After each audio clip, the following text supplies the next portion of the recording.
Saya pernah berpikir bahwa kebencian adalah benteng terkuat yang bisa saya bangun untuk melindungi hati saya dari segala bentuk kelemahan, terutama di dunia hukum yang kejam ini. Sampai hari itu tiba, ketika amarah saya terhadap rekan kerja yang sempurna itu meledak menjadi sebuah ciuman yang menghancurkan segala batas yang saya ciptakan.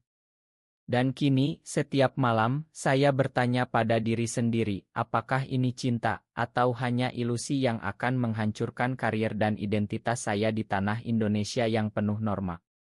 Di kantor hukum di pusat Jakarta, di mana suara lalu lintas dan hujan tropis menjadi latar belakang sehari-hari, saya, Adi, bekerja sebagai pengacara junior.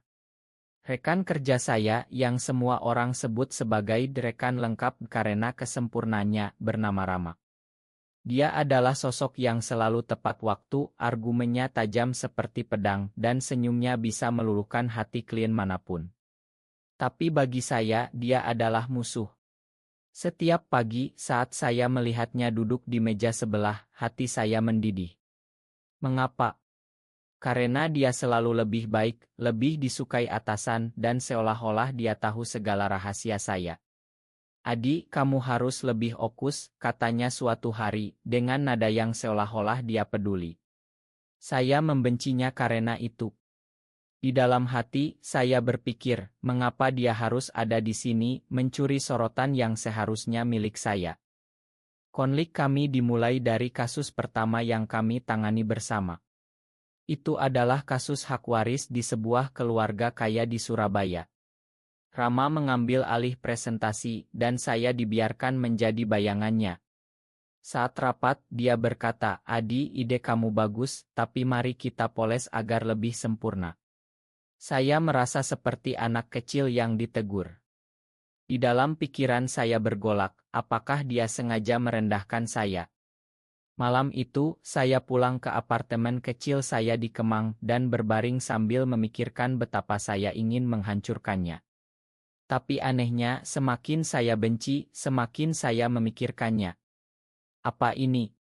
Kebencian murni atau ada sesuatu yang lebih dalam yang saya tolak untuk diakui? Esok harinya, di kantor, kami bertengkar hebat. Kasus itu memanas, dan saya menuduhnya mencuri ide saya. Kamu selalu begitu, Rama. Seolah-olah kamu yang paling pintar, teriak saya di ruang rapat. Dia diam sejenak, matanya menatap saya dengan campuran amarah dan sesuatu yang lain, mungkin kesedihan. Adi, kamu salah paham. Aku hanya ingin kita menang bersama. Tapi kata-katanya hanya menambah api. Saya meninggalkan ruangan, hati berdegup kencang. Di dalam dada saya merasa ada retakan. Mengapa amarah ini terasa begitu pribadi? Seolah-olah dia bukan hanya rekan kerja, tapi seseorang yang bisa menyentuh jiwa saya. Malam itu hujan deras mengguyur Jakarta. Saya duduk di kai dekat kantor, mencoba menenangkan diri. Tiba-tiba Rama muncul, basah kuyup. Adi, kita harus bicara. Suaranya tegas, tapi ada getar yang aneh. Kami duduk berhadapan dan untuk pertama kalinya, saya melihat kerapuhan di balik topeng kesempurnaannya. Dia cerita tentang masa lalunya di Bali, bagaimana dia tumbuh di keluarga konserati yang menuntutnya menjadi lelaki sempurna. Aku benci diriku sendiri kadang-kadang, katanya pelan. Hati saya terguncang. Apakah ini trik? Tapi matanya tulus. Di dalam hati, saya berpikir, mungkin dia sama seperti saya, menyembunyikan luka di balik senyum. Percakapan itu berubah menjadi pengakuan. Saya cerita tentang masa kecil saya di Yogyakarta, di mana saya selalu merasa berbeda. Aku tak pernah cocok dengan norma masyarakat, kata saya. Rama mengangguk, tangannya menyentuh tangan saya sebentar. Sentuhan itu seperti listrik. Amarah saya lenyap, diganti rasa penasaran. Apa ini awal dari sesuatu? Tapi saya tolak. Di Indonesia, di mana norma agama dan budaya begitu kuat, mencintai sesama jenis adalah tabu. Saya pulang dengan hati berantakan, memikirkan, apakah kebencian ini hanyalah topeng untuk rasa yang lebih dalam. Keesokan harinya, kasus kami memuncak. Di pengadilan, Rama melakukan kesalahan kecil, dan saya yang menyelamatkannya. Setelah itu, di lorong pengadilan dia berterima kasih. Terima kasih, Adi. Kamu hebat. Senyumnya membuat hati saya meleleh.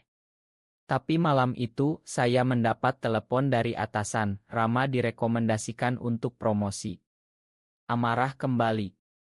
Dia pasti memanipulasi, pikir saya. Saya konfrontasi dia di apartemennya. Kamu curang, Rama, teriak saya. Dia menatap saya, lalu tiba-tiba dia mendekat dan mencium saya. Dunia berhenti. Ciuman itu penuh amarah dan hasrat yang tertahan. Saya mundur, tapi hati saya tahu ini bukan akhir, tapi awal. Setelah ciuman itu, segalanya berubah. Saya menghindarinya di kantor, tapi pikiran saya penuh dengannya. Di dalam hati, saya bergulat, ini salah, tapi terasa benar. Rama mengirim pesan, Ma, Adi. Aku tak bisa menahan lagi. Saya balas dengan marah, tapi sebenarnya saya takut. Takut pada masyarakat Indonesia yang tak akan menerima kami. Tapi rasa itu tumbuh, seperti bunga di musim hujan.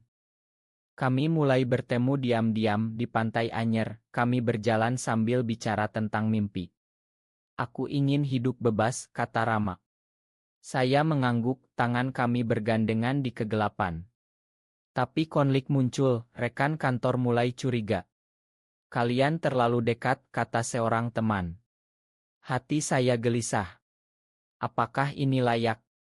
Suatu hari, kasus besar datang, pembelaan hak di pengadilan. Rama ingin ambil, tapi saya ragu. Ini berbahaya, kata saya. Dia marah, kita harus berjuang. Pertengkaran itu membawa kami ke titik puncak. Saya merasa dikhianati karena dia seolah tak peduli risiko. Di dalam hati, saya berpikir, cinta ini akan menghancurkan kami. Tapi Rama meyakinkan saya. Kami bekerja bersama, dan di tengah malam, dia bilang, aku cinta kamu, Adi. Kata itu seperti obat. Saya balas, aku juga. Tapi bayang-bayang pengkhianatan muncul ketika atasan tahu dan memaksa Rama memilih karier atau saya. Rama memilih karier. Ma, Adi. Ini untuk kebaikan kita. Hati saya hancur. Saya merasa dikhianati. Malam-malam saya habiskan menangis, memikirkan mengapa cinta begitu kejam. Tapi di akhir, Rama kembali. Aku salah, katanya. Kami memutuskan hidup bersama, meski sulit. Di Indonesia, kami berjuang untuk penerimaan. Cinta kami menjadi simbol harapan. Setelah pengkhianatan itu, hati saya seperti lautan yang bergolak di musim badai.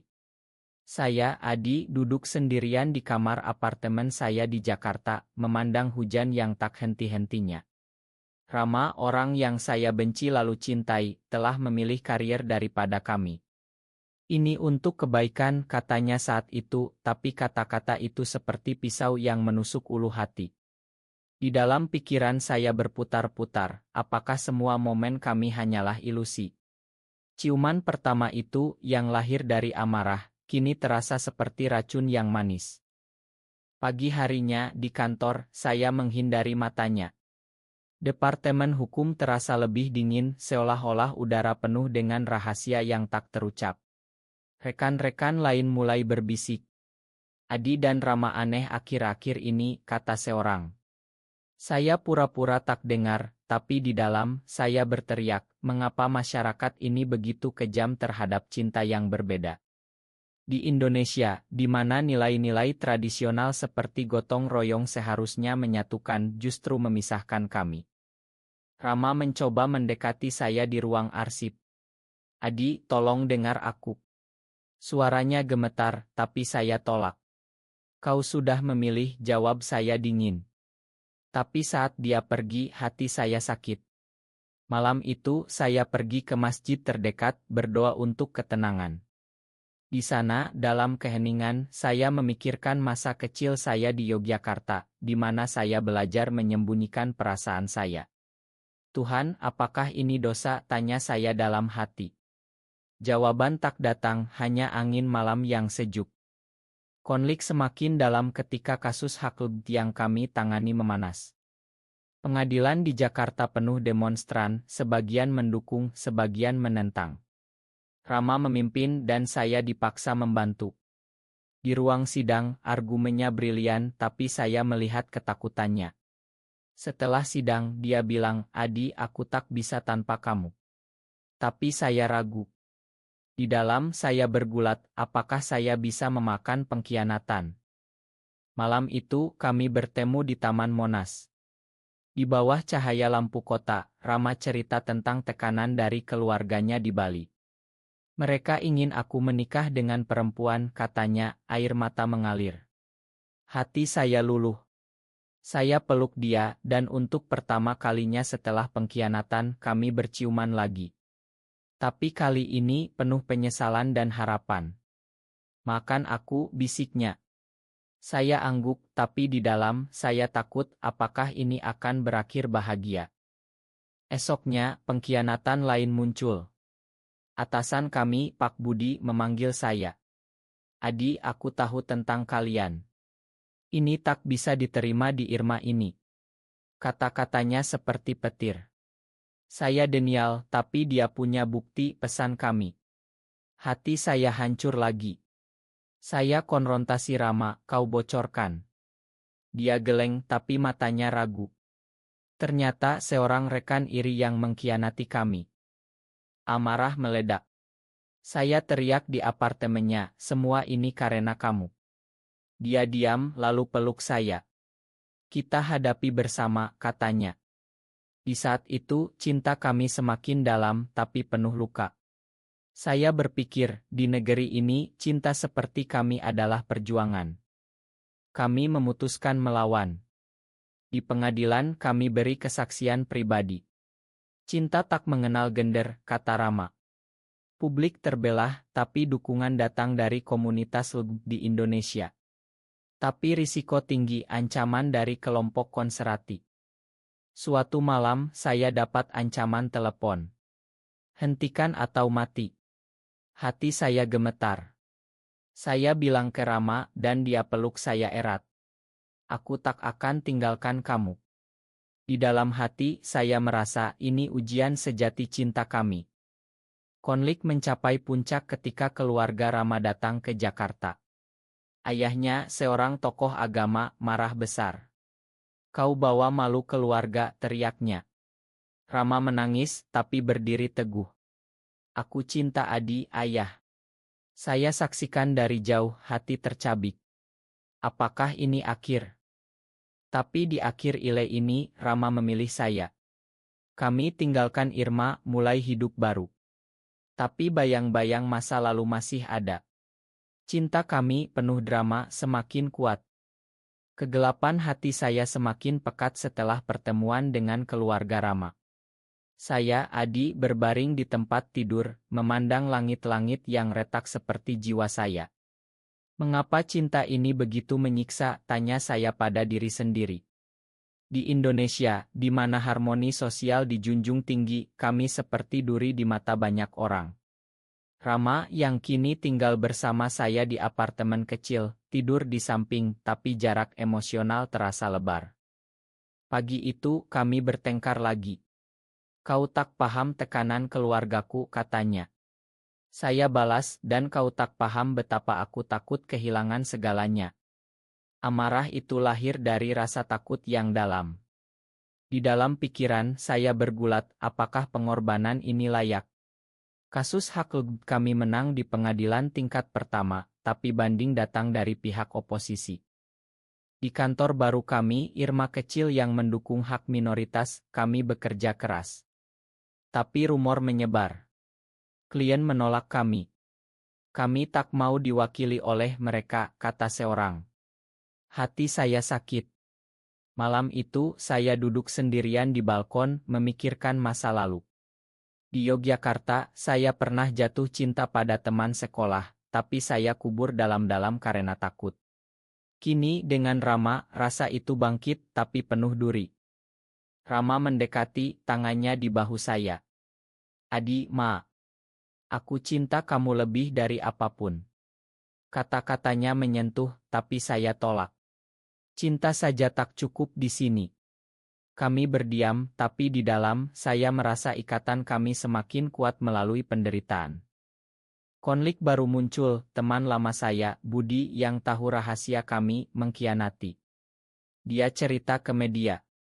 Berita menyebar, 2 pengacara gay di Jakarta tantang Norma. Ancaman datang bertubi. Telepon malam-malam, email hinaan. Saya gemetar, tapi Rama tegar. Kita lawan, katanya. Suatu hari, di demonstrasi hak di Bundaran HI, kami berdiri di depan. Rama pidato, cinta adalah hak manusia. Tapi batu dilempar, dan saya terluka. Di rumah sakit, Rama menangis di samping saya. Ini salahku, katanya. Saya pegang tangannya, tidak, ini perjuangan kita. Di dalam hati, saya bertanya, apakah Tuhan membenci kami? Di masjid, saya berdoa lagi mencari jawaban. Seorang ustadz mendekati, cinta yang tulus tak pernah salah. Kata itu memberi harapan. Tapi pengkhianatan terbesar datang dari Rama sendiri. Dia bertemu mantan pacar perempuannya, diatur keluarga. Saya tahu dari pesan. Kau bohongi aku, teriak saya. Dia menangis, aku takut kehilangan keluarga. Hati saya hancur total. Saya tinggalkan apartemen, pergi ke Bali sendirian. Di pantai Kuta, saya duduk memandang ombak. Pikiran penuh kenangan, ciuman pertama, malam-malam berbagi mimpi. Mengapa kau khianati aku, Rama, gumam saya. Malam itu, dia datang mencari. Adi, aku salah. Aku pilih kamu. Kami berpelukan di bawah bintang, tapi luka masih ada. Kembali ke Jakarta, kami perkuat hubungan. Kasus kami naik ke Mahkamah Agung. Tekanan besar, tapi dukungan dari komunitas lebih tumbuh. Saya berpikir, mungkin ini jalan kami untuk perubahan. Di akhir, kemenangan kecil datang. Hak diakui sebagian. Tapi bagi kami, kemenangan sejati adalah bertahan bersama. Cinta kami, penuh air mata, semakin dalam. Luka dari pengkhianatan Rama seperti api yang tak pernah padam di dada saya. Saya, Adi, bangun setiap pagi dengan beban yang lebih berat, memandang cermin dan melihat bayangan seorang lelaki yang rusak. Apakah aku bisa percaya lagi, tanya hati saya berulang-ulang. Di Jakarta yang ramai, di mana suaraan bercampur klakson, kami mencoba membangun kembali, tapi retakan terasa dalam. Rama berusaha keras. Setiap malam, dia masak makanan favorit saya, rendang seperti di rumah. Adi, beri aku kesempatan, katanya dengan mata penuh penyesalan. Saya angguk, tapi di dalam, keraguan menggerogoti. Kasus di Mahkamah Agung memuncak, dan tekanan dari masyarakat semakin gila. Demonstrasi anti di depan kantor, dengan poster hinaan. Saya merasa seperti buronan di negeriku sendiri. Suatu hari, ibu saya dari Yogyakarta datang. Dia tahu dari berita. Adi, apa yang kau lakukan, katanya dengan air mata. Saya cerita semuanya, termasuk Rama. Dia diam lama, lalu peluk saya. Aku tak paham, tapi aku cinta kamu. Kata itu seperti balsem, tapi juga pengingat betapa rapuh posisi kami. Konflik internal saya memuncak. Di dalam pikiran, saya bayangkan skenario terburuk, di penjara, diusir keluarga. Mengapa aku pilih jalan ini, gumam saya. Rama melihat, dan kami bertengkar hebat. Kau tak pernah benar-benar komit, tuduh saya. Dia marah, aku korbankan segalanya untukmu. Tapi di balik amarah, ada cinta yang dalam. Malam itu, kami berdamai dengan ciuman yang penuh air mata. Jangan tinggalkan aku, bisiknya. Saya janji, tapi hati masih sakit. Esoknya, pengkhianatan baru, rekan di Irma bocorkan dokumen rahasia kami ke oposisi. Kasus hampir kalah. Saya curiga Rama, tapi ternyata bukan. Kita diincar, katanya. Kami lari sementara ke Bogor, bersembunyi di ila kecil. Di sana, di tengah hutan, kami bicara hati ke hati. Rama cerita trauma masa kecilnya, diintimidasi karenan berbeda. Saya bagikan milik saya, merasa kesepian di sekolah. Ikatan kami semakin kuat, tapi bayang-bayang kematian mengintai, ancaman semakin serius. Suatu malam, mobil kami dikejar. Kami selamat, tapi trauma itu dalam. Di rumah sakit, saya pegang tangannya, kita harus berhenti. Tapi Rama tolak, tidak, ini untuk generasi mendatang. Kembali ke Jakarta, sidang akhir tiba. Rama beri argumen emosional, di Indonesia, Pancasila ajarkan kemanusiaan. Biarkan kami cinta. Hakim terdiam. Di luar, kerusuhan pecah. Saya terluka lagi, tapi kali ini, Rama lindungi saya dengan tubuhnya. Di akhir sidang, kami menang. Hak diakui lebih luas. Tapi bagi saya, kemenangan adalah melihat Rama selamat. Cinta kami, penuh darah dan air mata, menjadi legenda. Tapi luka tak hilang. Saya masih bergulat dengan kepercayaan. Apakah ini akhir bahagia? Tanya hati. Puncak emosi saya seperti gunung berapi yang meletus, menyemburkan lap panas yang membakar segalanya. Saya, Adi, berdiri di balkon apartemen, angin malam Jakarta menyapu wajah saya yang basah air mata. Kemenangan di pengadilan terasa hampa, karena luka pengkhianatan Rama masih menganga. Bagaimana aku bisa lanjutkan hidup dengan hati yang retak, gumam saya pada angin. Rama tidur di dalam, tapi saya tak bisa bergabung. Pikiran penuh bayangan, pertemuan diam-diamnya dengan mantan, kata-kata manis yang kini terasa palsu. Di Indonesia, di mana nilai keluarga suci, pilihan kami seperti dosa yang tak termakan. Ibu Rama menelepon, kembalilah, anakku. Dia tolak, tapi saya tahu dia terguncang. Konflik kami meledak lagi. Di pagi hari, saya temukan pesan dari keluarganya. Kau masih berpikir menikah? Tanya saya marah. Rama menangis, itu masa lalu. Aku pilih kamu. Tapi keraguan saya seperti racun. Di dalam saya berteriak, mengapa cinta ini penuh siksa? Kami pergi ke Pulau Seribu mencari kedamaian. Di pantai, ombak menyanyi, tapi hati saya bergolak. Rama pegang tangan saya, Adi, makan aku sepenuhnya. Saya cerita ketakutan saya, aku takut dikhianati lagi. Dia janji abadi dan kami berpelukan di bawah matahari terbenam. Tapi di malam hari, mimpi buruk datang, Rama pergi. Kembali ke kota, ancaman meningkat. Kelompok radikal serang kami di jalan. Rama terluka parah.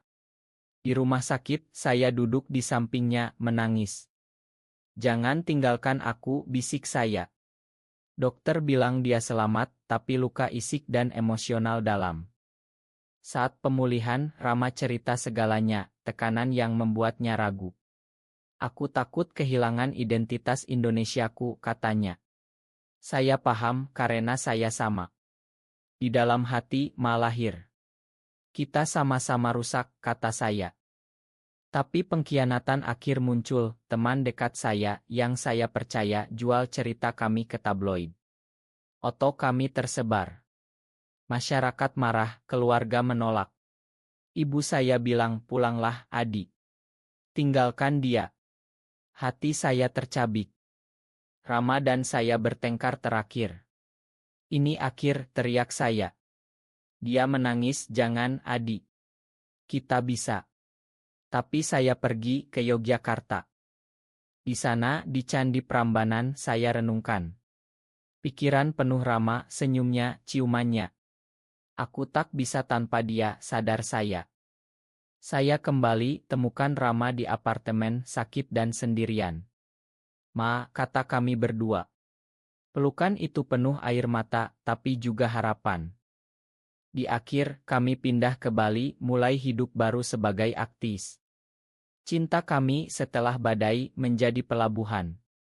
Emosi saya mencapai enit, seperti badai tropis yang menghancurkan segalanya sebelum membawa kedamaian. Saya, Adi, berdiri di pantai Sanur, Bali, dengan Rama di samping, tangan bergandengan.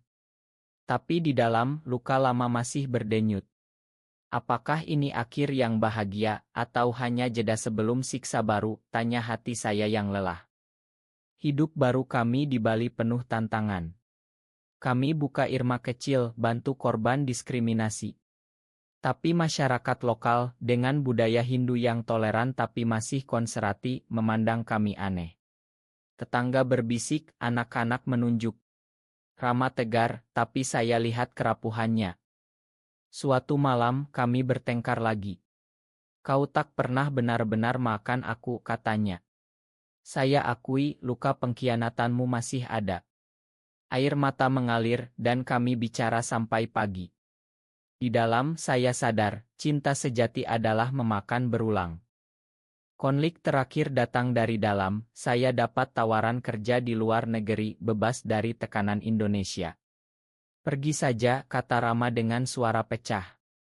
Tapi saya tolak, tanpamu itu hampa. Keputusan itu mengikat kami lebih erat. Tahun berlalu, kami adopsi anak yatim bukan secara legal, tapi sebagai wali. Anak itu, seorang remaja yang pernah diintimidasi karena berbeda, menjadi cahaya kami. Ayah Adi, ayah Rama, terima kasih, katanya suatu hari. Hati saya meleleh. Tapi masa lalu mengejar, keluarga Rama datang, minta maaf. Kami salah, kata ayahnya. Rekonsiliasi itu penuh emosi, air mata bercampur tawa. Di akhir, kami berdiri di upacara pernikahan simbolis di pantai, dikelilingi teman-teman. Aku cinta kamu selamanya, kata Rama. Saya balas, dan aku makan segalanya. Cinta kami, dari kebencian ke ciuman, menjadi cerita harapan di Indonesia. Meski tak sempurna, itu manusiawi, penuh drama, tapi abadi.